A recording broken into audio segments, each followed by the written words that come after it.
So what's happening is everything's interlinked. And so you might not necessarily be called to all the main chakras. You might be like, oh, I'm being called to Morocco or the Atlas Mountains or a place in Poland, or yeah, and you might not even be aware that it's connected to the grid. And actually, that's okay. The innocence is really the best. I don't know what I want here. I don't know why I had to do this stone. I don't know why I had to collect this water and send it here. It's like, I love that. That's when I know people are doing the real work, when they're like, I don't know why I'm doing it, but I am.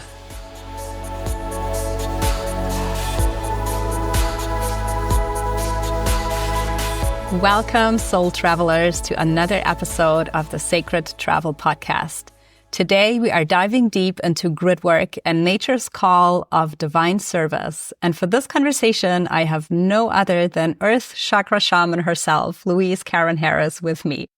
Louise is a renowned author of 2 books, Awakening of the Western Woman and Earth Chakra Shaman. She's a mom, a wife, a medicine woman with 15 years of shamanic mentoring and teaching one-on-one mentorship programs.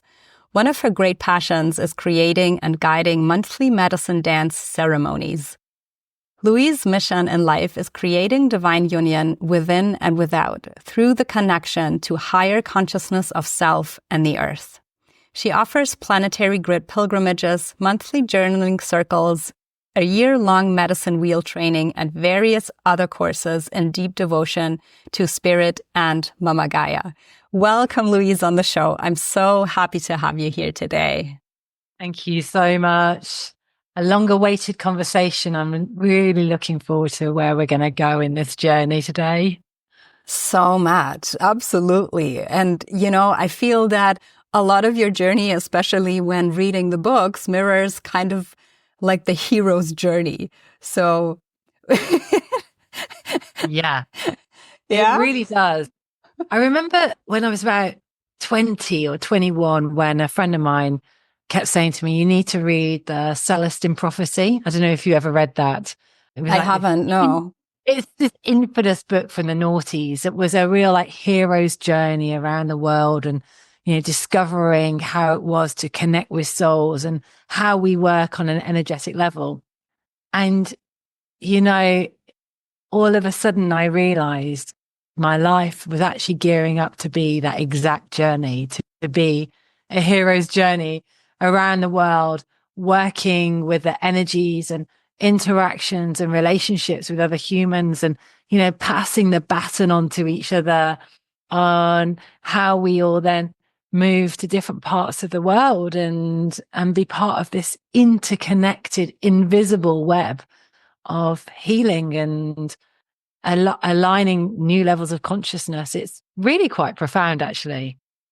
It is. It is. And, one of the things that I cherish so much about you and your work is that you really follow your own path. Like you get these callings to places or to lineages, but then it's almost like you put them in your backpack and have this discernment of truth, like what fits for you.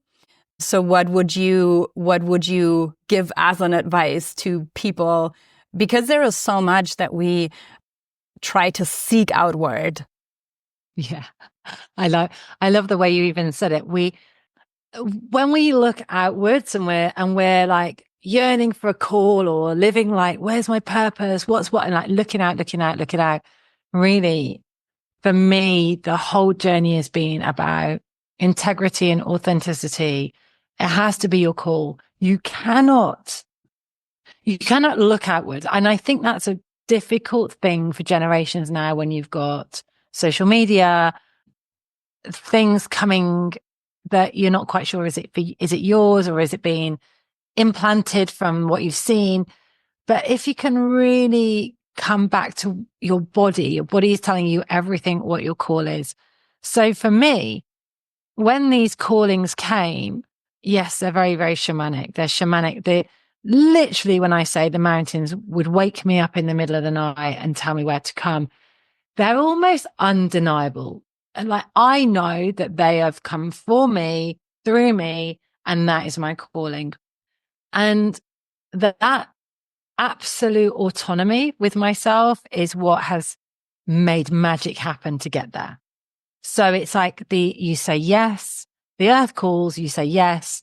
And then as long as you are in your truth, the universe will bring everything to you. And I want to say it'll be effortless, and it is effortless, but it isn't without its challenges. So every pilgrimage we have to whatever wherever you're guided to be called to, wherever that calling is, and that can be as big or small, whatever that is going to have some sort of internal journey of awakening, of shifting of your consciousness. And when I really started to see what was happening, and we were looking like 10 years ago, I think we're like 10 years ago, it really started to happen to me. Although it had been happening before, but on an unconscious level, when I started to realize, oh my gosh, I'm being called to these chakras or these sacred sites of the earth to activate the grid. What I started to see was, and which I write about in my second book, is it's the pilgrimage from the minute you get the call to the minute you get to that place, how you change as a human being, the whole journey, how you respond to the call, how you respond to the synergies, how you react to it, what it brings up in you. That's your growth. That's your growth. And that is your gift that you bring to the grid. I not go and look on Instagram and be like, oh, I want to go to all the chakras and tick it all off. Like, this ain't a bucket list. This is a calling. And if you want to try and make yourself do it for ego, it won't happen, or it won't open up. But if you take the pilgrimage, if you honor that call and you bring your gift and you offer that in ceremony and you come with all your humility, you are bringing the greatest gift you can for human evolution. You're bringing that coding as such, and sharing it with the earth, and it drops down into the earth's grid and we all receive it. And then in that giving, you also receive. And that's the right relationship.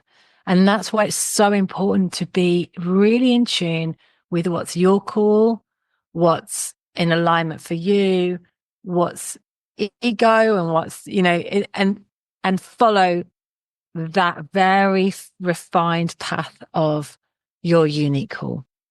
And I really pray that everyone answers that, because we all receive from it. Yes. Well, I guess first we also need to discern and know what is our call. But I love how you just put it, and I'm like smiling because I know I have this specific situation in mind where I was led by my ego, where when I was in Glastonbury and I wanted to find this place.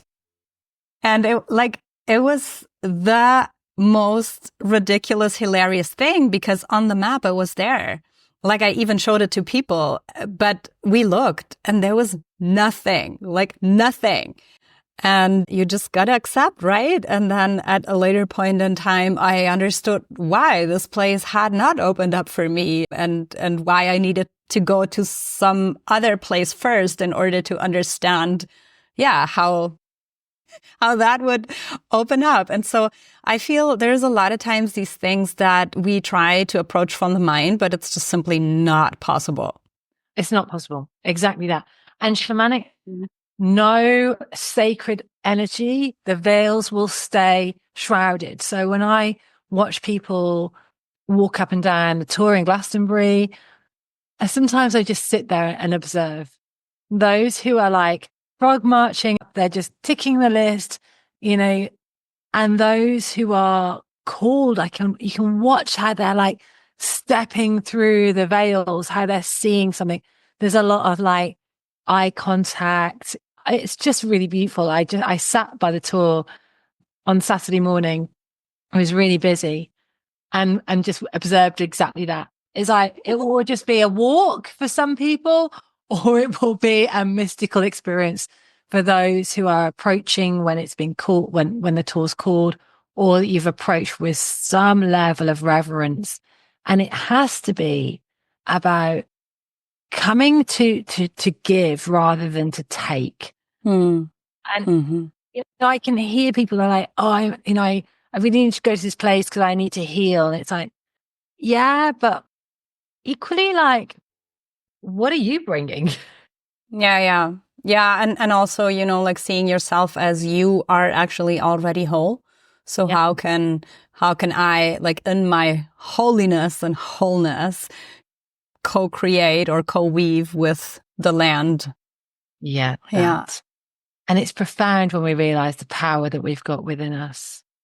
Yes.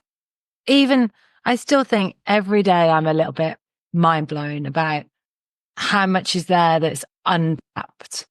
And wow, like there is so much. There's so much. And every journey I take as well opens another level of innocence for me. I would definitely say both of my books really talk about dropping into this place of not knowing, of innocence, of being okay with not having knowledge. When I'm guiding people, when I take people to Glastonbury or take them wherever around the world, I will genuinely say, I don't know. They're like, what happened here? What happened? I'm like, I don't know. My husband's really, really good. He's like, let me tell you all the Arthurian facts and figures and what happened. And I'm like, that's not my thing. And I genuinely don't know, but I can tell you what I feel. There's some structural knowledge there, but sometimes to go into the unknown is better because then you can feel it without having someone else's layer or story on it. And you can get your own real sort of sense of what's going on. And I love that. I love going to a sacred place with a group and or just feeling. So what came up for you? And Yeah. then looking at what the similarities are. Hey, everybody, if you are enjoying the show, then you would do me the biggest favor in clicking the subscribe button and engaging with my content so I can continue to deliver these beautiful conversations to you. Thank you so much. Yeah. I actually want to bring a quote here from your book because you're sharing about this Native American vision. The land is speaking to us. And I think there's something in the book that says like the land had spoken purely to you because you listened. And if everyone began listening again, they would feel what it is to be truly alive and no one would harm her. So what does that mean for you? We are so distracted, and it's once we start to listen, I feel like I really want to feel like explain this on the deepest level. You get some parents that can really see the needs of their child because they're listening. And then to witness parenting in another way where they are completely in their own stuff. They can't hear what their child's saying, even though they can't understand because they're busy and they're distracted because that life has put that pressure on them. And it's just this, and it feels like that level of parenting where when you can really hear and respond to the needs of the child flourishes and responds back. And there is this beautiful relationship. And when the needs of the child is misunderstood or ignored or devalued, then the energies begin to sort of crumble. I feel like it's the same thing that's going on. Parent child, but whatever that right relationship is, it's that giving and receiving and listening. And I feel like once we start to listen, sometimes it can be painful because and I'm certainly not sitting on any holier than thou pedestal because I can get so distracted too, right? I can get so busy, even in this work. Like I, I have to be so mindful of that busyness of like, okay, what's really going on here? So when we've just come back from a group journey in Egypt and had a beautiful girl coming in from America. And she was saying, oh, I think because of the jet lag, she was like, maybe I'm going to stay in Paris before I go to Egypt. And I was like, I could feel my whole body like, no, no, don't do that. Come and stay at my cottage in Avalon. I've got a cottage, like it's for the grid work. No, don't do that. But please get yourself there. But I was really busy that week. I had lots of stuff going on with my children. And then and then we were traveling to Egypt, but I was like, I could hear, you have to sing her into the well. You have to sing her into the well. And I was so tired on the night before I was going to go. So I was going to go to Glastonbury, meet this girl, sing her into the well, and come back and go to Egypt. Blah, blah, blah, blah. And it's like, it's so easy to get lost in all of that. My husband, I was like, oh my goodness, I've got so much on. He went, just listen, just slow down. Just slow down. You have to honor your call. There's plenty of time and space in what appears to be busy. Yeah. You can do all of these things, but be in that stillness. And of course, I needed that reminder because it was like, and then I've got to go here, and then I've got to do that, and then I've got to drive here. And, and he just reminded me. So when I got to Glastonbury, and this beautiful girl had been there for like a day, she'd let herself in, she'd wandered around, and we went for a walk. And I said, I have to take you to the springs. And a bit like you, Julia, she said, oh my gosh, I hadn't been here. I walked all around Glastonbury on my own. I didn't see this place. When, of course, because I had to come with you. And just in that quietness, it was just waiting for the time, and all of a sudden it was right to go in. And there was a guy playing the handpan. It was really beautiful, but I could hear that it wasn't the right tone of the song that I needed to sing for her. And I don't know if anyone has been into the White Springs in Glastonbury. It's basically like walking through into a cave of candlelit illuminated waters. And it's like my pleasure it's part of my service to take people there and when it's right to sing. And often people have, I'm like, right, time to take your clothes off. Anyway, I walked in, I thought this guy is playing the handpan, and he was over in the far corner, and I just was like, sent him a bit of a cosmic message, like, would you mind not for now? Within 3 seconds, he had packed up his thing and gone. Like his work was up there. So he was listening. He's listening. It wasn't like, there's no ego there. It was like, okay, and here's my time. And as she took her clothes off and we both got naked and thought there was just this space that opened up where I could just sing her in, and the songs and then the dragons appeared, and it was like, okay. So it's just that dance of the energies and the synergies can only happening if you're in that space of listening. And that can't happen if we are trying to force something, if we're in ego, if we have an idea of something that's come from ego. So that won't happen either. It's got to come from Mama Gaia saying, you must sing her into the well. Of course, my ego is like, I haven't got time. I've got to pack to go to Egypt. I've got to do this thing. Blah, blah, blah. But actually, time just opens up. Space opens.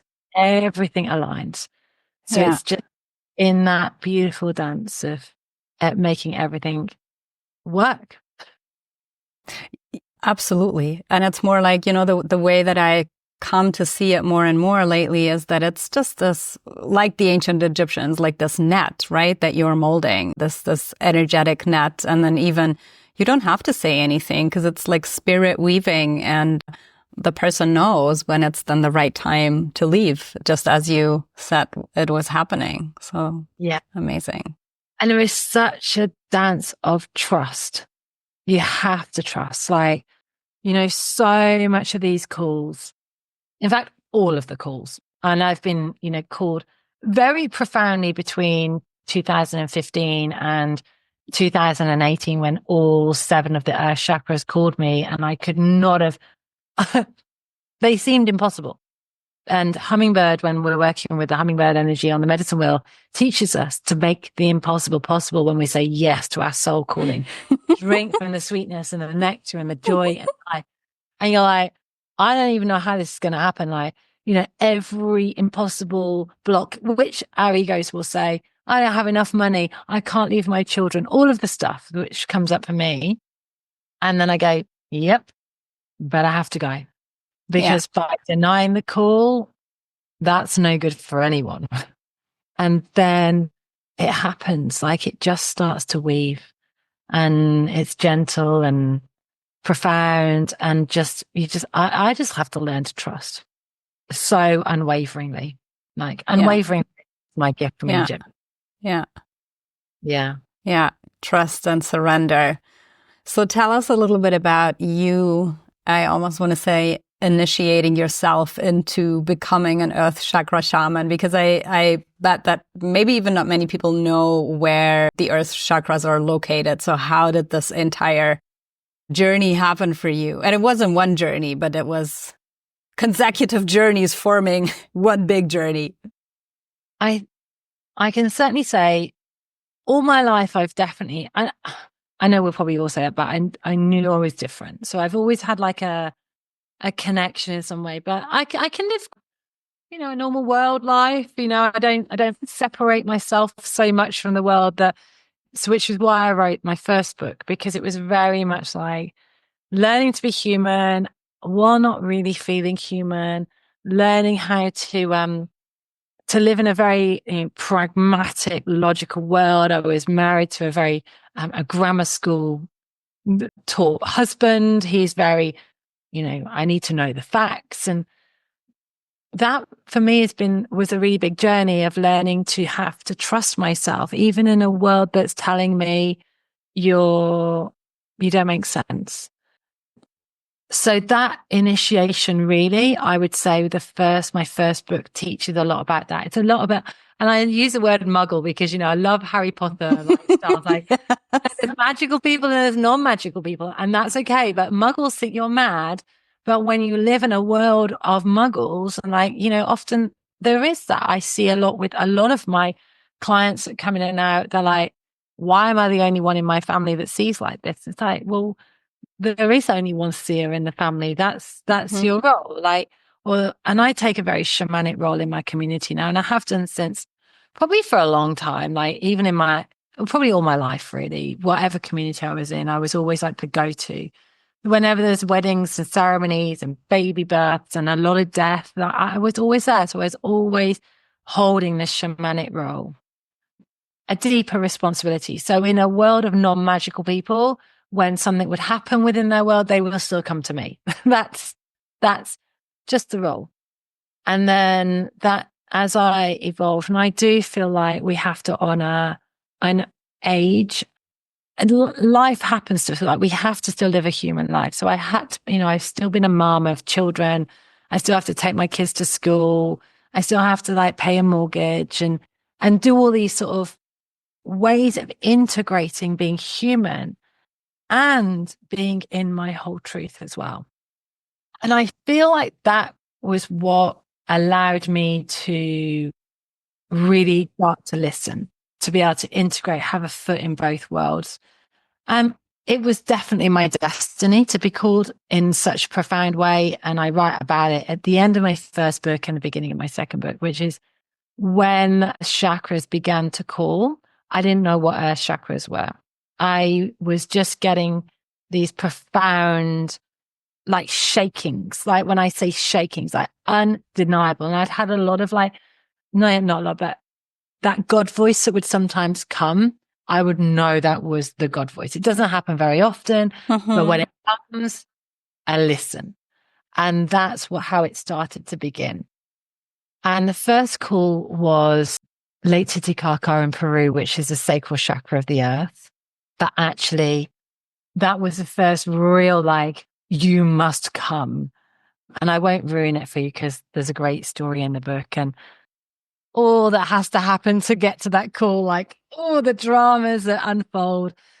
But actually, the first actual call that I hadn't heard, which was as big, which was the one to Uluru in Australia. And that was actually the first chakra I went to with my family.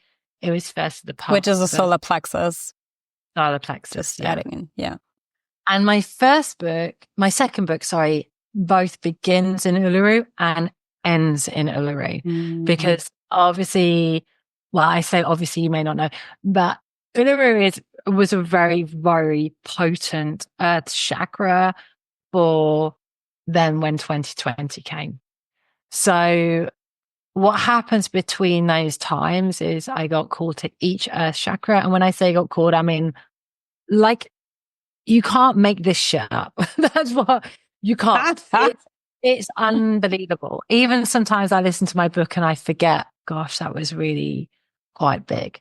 But the idea is that you have to be able to integrate that level of calling into being a human. Yeah.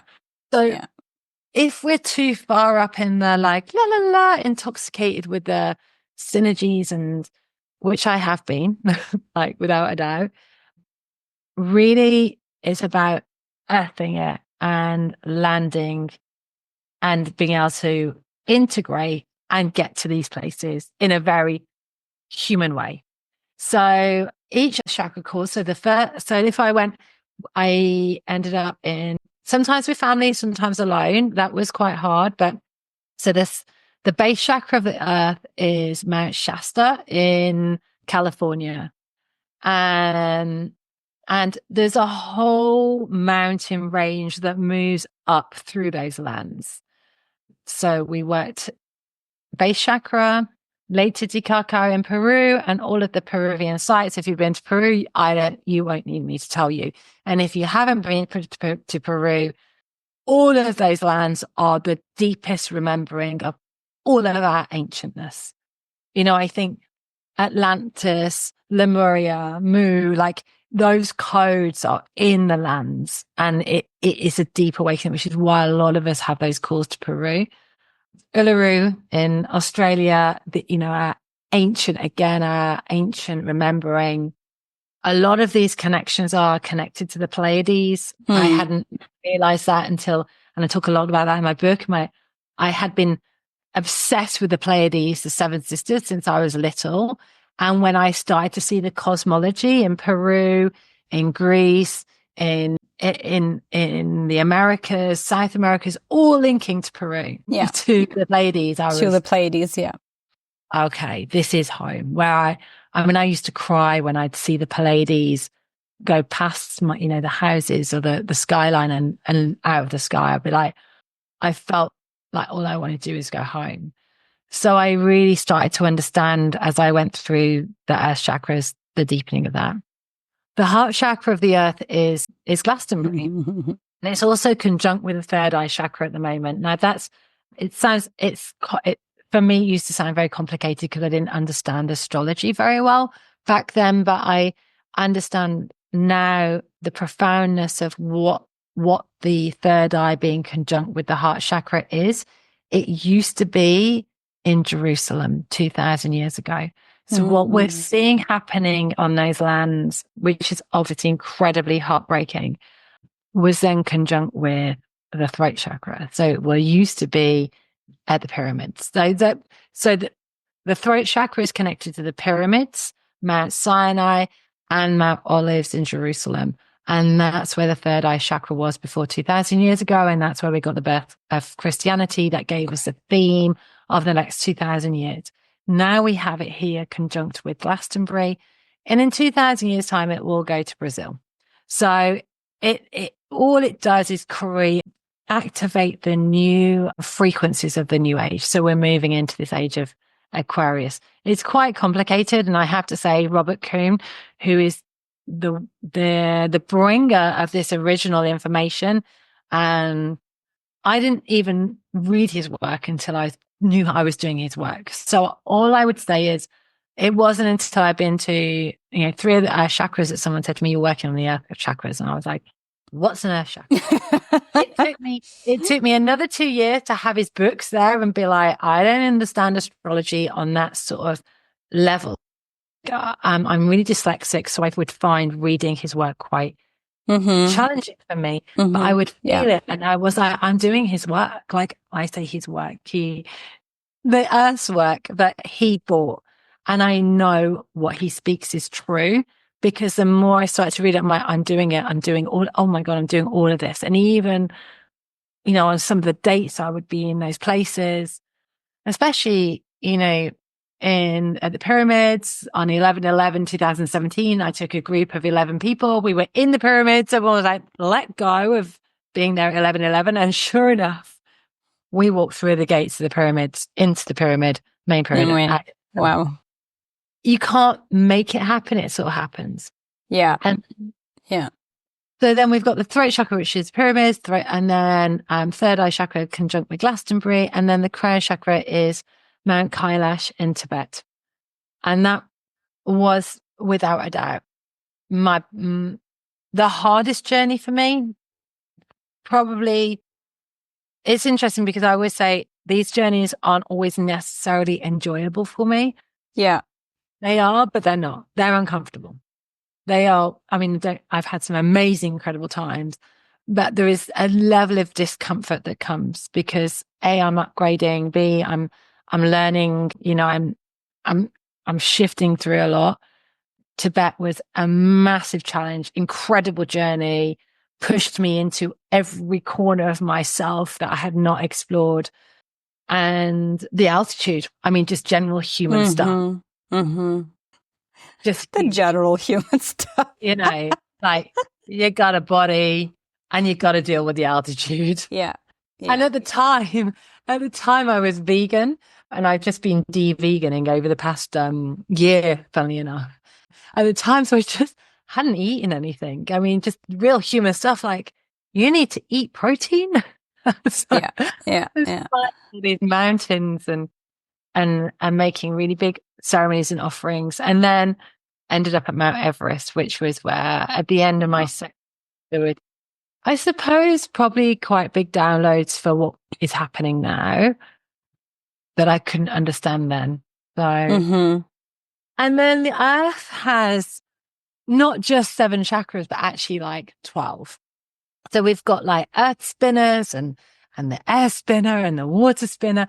And then each of the Earth chakra has like a creative center and a structural center. So what's happening is everything's interlinked. And so you might not necessarily be called to all the main chakras. You might be like, oh, I'm being called to Morocco or the Atlas Mountains or a place in Poland, or and you might not even be aware that it's connected to the grid. And actually, that's okay. The innocence is really the best. I don't know why I had to do this stone. I don't know why I had to collect this water and send it here. It's like, I love that. That's when I know people are doing the real work, when they're like, I don't know why I'm doing it, but I am. But I am. Yeah. Yeah. And it's coming from heart, it's not coming from ego. It's like, it's just, there's a real innocence and purity to those calls. Yeah. Yeah. Wow. Thank you for walking us through this. And you've already mentioned it. It's not always comfortable. So let's go into the grid work. Like when you are at these places, what actually happens? So we've just come back from doing some work in Mount Sinai. I whenever I go to Sinai, it's the Bedouin people, they know, it's like they know my soul. So I know there's a particular work that has to happen there. Now, for me, the first time I went to Sinai, I actually had COVID. I didn't even climbing Sinai, and I was like, oh my gosh, like it was really big. And we were all processing a lot of what had been happening. It was 2022 when I went to Sinai the first time, and we'd been processing a lot of what had been happening with the 2020 and a lot of like trauma healing, actually. A lot of like people, my group, starting to be able to speak things that they hadn't spoken before. And that in itself, like having uncomfortable conversations and being mindful, like that's happening. And we would all start to feel like a collective shift. It's like, okay, the silent, we were on the throat chakra of the earth, and now we're like clearing our silence, and we're able to speak without fear, and that our bodies are starting to release, and then on top of the wherever we are, we do some sort of ceremony. Again, I can't really plan the ceremonies too much. I just got to bring my maces and I've got to bring some candles or whatever, and create an activation. So the first time in Sinai, we all got to the top. We slept overnight, and just before we all went to bed, this ceremony we did, it was so galactic. It blew my mind. We were like, oh my, one of the girls who was not so Palladian, she was different. And then she was like, wicked. I mean, it was just quite profound. I don't even have the words to say it. Like, magic was happening and it was beautiful. And we could feel light coming straight through. And it was like unity, because there was also, you have to listen, right? You have to notice like what's happening. What are the words? What are the themes? What is it that we're all navigating here? What is the collective theme that we're bringing? What is it, the gift that we're bringing? And so that's really what happens. It's like sometimes it's profound, other times it's just serene. Have no expectations, because ego might try and make it something that it's not meant to be. Some of my ceremonies have been like, I've got such bad altitude. I remember like I had to take a medicine strain from Egypt and put it on top of Kailash. I was so sick that I couldn't even get my stone out my bag. I couldn't get my bag off my back. I couldn't breathe properly. Like I had to like throw this time. So sometimes they're really unglamorous. Which makes it so authentic and so, yeah, beautiful and perfect in itself. Yeah. There's been a time in the desert where the energies were so profound that we were seeing like red orbs in the sky, and everyone was like at the end going, can everyone see this? Like, yeah. Are you all right? And I'm like, trying to be really cool. Yeah, totally cool with this. Like, how cool is this? I don't know. This is like bigger than, because I'm actually seeing it with my eyes, and you know, so yeah, uncomfortable, wild, boring. Sometimes it's just boring. Like, I've arrived, I've bought my water, and I'm just gonna sit in the silence, and no spaceship comes down, and Archangel Gabriel doesn't come and sit next to me. Like, thank you. I was just a delivery lady at this time to deliver this. Yeah. And I mean, it just opens up. The windows open up. I think that's the most profound thing, is once you open up the doors, that those veils just open, and something, you step into another. Yeah. I often also see it as, being the vessel and allow the frequencies just to run through almost, like an amplifier, like a tuning fork, without us having necessarily to understand what is happening. It's just happening. Our minds are not evolved enough to know that. Our bodies and our spirit knows. But I love that. And I used to imagine it's like being an acupuncture needle. Like, you have acupuncture and then you use the needle, and then like the earth energy shift. I mean, we were in Sinai just now when we were like, earth dragons were so alive. It was unbelievable, to the point where I'm a little bit sad that I didn't see an actual dragon, because they were that profound. I leant over the mountain, and some part of me was like, a dragon's going to look up at me. Yes. And it didn't.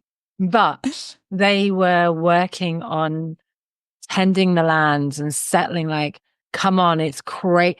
What's happening out there? This is a genocide. This has to stop now. And we were praying for, and actually commanding the funding to these wars is stopped. And we were like, this has to stop.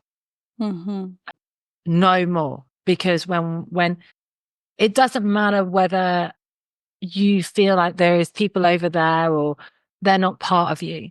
But if one human suffers, we all suffer. We are all, whether you are conscious of it or not. And that awareness, we sat in, well, for me, my prayers were not just holding and commanding that this war stops, but also this, the prayers and the reverence for those who are suffering, who've lost their homes, who've lost their children, children without any parents, but also the soldiers who are stuck.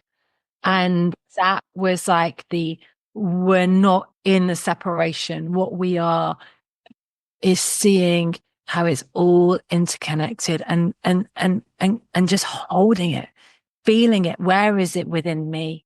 Where is it in my body that is in the earth? And where do I need to clear this? And the messages for me were, especially on Sinai, to really work with the adrenals. Our bodies are not separate from the earth. Oh, yeah. No. The adrenals. Okay. Just taking a breath here and like letting that sink in. The more we can settle our adrenals and the more we just see that not just within our own bodies, but within the body of the earth, what's happening is, and it's not, things are not going to be so reactive. There's going to be a sense of more safety. No, I'm not a body worker. Honestly, to the point where, shamanically, I would feel people's energies and do the healing on them. I'm like, what's that bit of your body? Yeah. And I like to be a little bit innocent, so I don't be like, well, that must be the kidneys, therefore it must be the. I try and move away from what I think my logic might want. So a sense of innocence. Mm-hmm. So I actually don't know loads about the adrenals, but so I know that when that message came to me, it was okay. It's time to really temper that so we can have less fear on the planet. You work with that within your body. And because I hold the codes of all the Earth Chakras in my body and the lakes and the rivers, I've been all over the world. I feel it. I can almost connect into these pinpoints. I can feel it and just sense and like just send that settling to those parts of the world. But I have to do it within first. Within, without. Yes. I love that. And, it's very much speaking into, I've been using the term grid consciousness. It's not my term, but I'm kind of replicating it often because I feel that it's very resonant and like mirroring of what's happening at the time, that we are moving from this personal layer, like even more than the collective, like into this grid consciousness. And it's exactly how you have just described, like seeing our own bodies as a connector, but then seeing like the bigger picture as a whole and how we can support that by dirty work on our own bodies, but how that actually does make a difference in the collective and then, in this grid consciousness. Yeah. And I see the way I used to think I was completely on my own with this. I honestly thought I was the only worker here. Like I just was off doing the work. I was like, I'm the only person doing this. This is, I felt all alone. And then I finally started to see people and we all have different vibrations and frequencies and different work, but there's definitely, we all seem to get a collective download at the same time. And, the grid is awakening. So I would say things and I don't have to hear it from anywhere else. Sometimes I just sit with it and hold it within myself.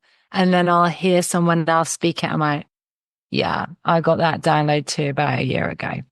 And that's when that deep knowing, it's that deep knowing that we are, sorry, can you hear my stomach? My stomach's rumbling away.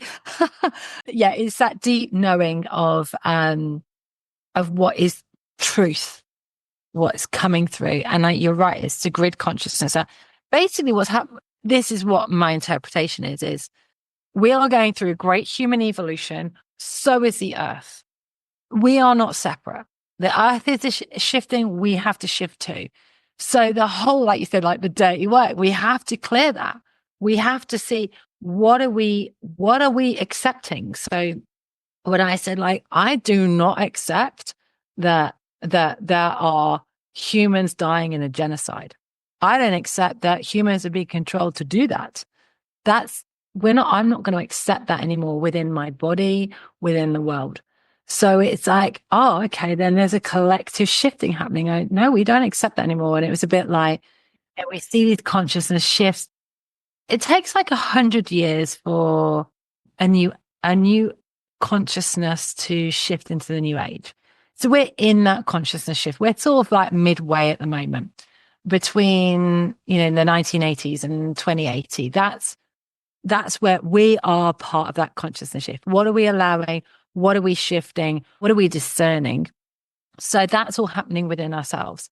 And then the new consciousness will be ready for the next 2000 years. So what are we accepting? What are we dreaming for the future of those yet to come? What's the patterns? What's the trends? What's coming down? I did a lot of Robert Kuhn talks about this, and I always say, I'm still not fully there yet, but it's awakening with me about the physical immortality that humans will be able to move past the death program as such. Now, for someone who worked in death all my life, I'm shamanic. We love death work. I'm Scorpio in loads of my chart. We're in the midst of the season. I'm like dying. And Robert Kuhn is like, no, we are we're on the path to immortality. And I'm like, what? They're dying? But we love dying. But this is a journey, and the earth is immortal. She's ever evolving. She's androgynous, is ever evolving. And what we'll see at the moment is that theme's been popping up. I've been watching it, but not on a you can go synthetic and idealistic, but we're not. And that could be a cul-de-sac. You could go down a cul-de-sac of trying to do this with all the drugs and all the procedures, or we can do it deeply with him. Now, that seems to be the theme of where we are going. So we don't have to keep being reincarnated and coming back again and back again and back again. I don't know. But what I am seeing is I got that download, then I started to see it more. I'm seeing it more in the collective. I don't think our minds are there yet, but I sense that is where humans are looking to evolve in, as the earth is. Everlasting life. It's there. It's been there ever along, but who knows?